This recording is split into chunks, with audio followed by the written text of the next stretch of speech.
কোন জায়গায় হবে আবার মরণ আমি জানি না, আপনি জানেন না, কেউ জানে না, আপনার মা বাবা জানে না।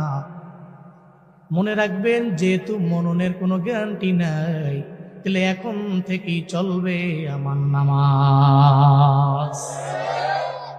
আমি তো মুমিন, আমার পরিচয় হলো 1 নম্বরে নামাজ। কোন জায়গায় যেহেতু মরবো আমার জানা নাই, তাহলে আমার এখনই মসজিদের মধ্যে দৌড়ায় যাওয়া লাগবে।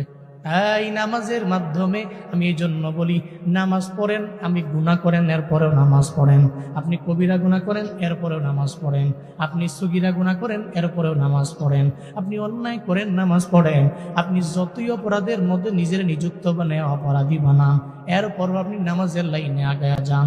সাবধান, নামাজ থেকে দূরে যাইয়েন না। 1 মাস নামাজ পড়বেন, 1 বছর পড়বেন, 2 বছর পড়বেন, একদিন নামাজ বলবে, এই তুই মিথ্যা বলতে পারো না, এই তুই ওয়াদা করে খেলাফ করতে পারো না, তুই আমানতের খেয়ানত করতে পারো না, তুই তো আমারে পড়ো মসজিদের মধ্যে যাইয়া।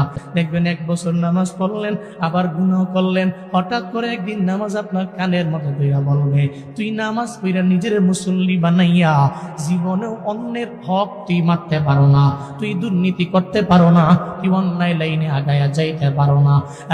এই কথা নামাজ আপনারা বইলা দুর্নীতি আর খারাপ কাজ থেকে আপনারা দূরে সরায় নিয়ে যাবে।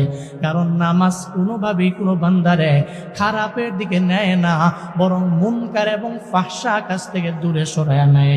জুনায়েদ আল হাবিব বলে না, চিল্লা বলেন ঘোষণা কা।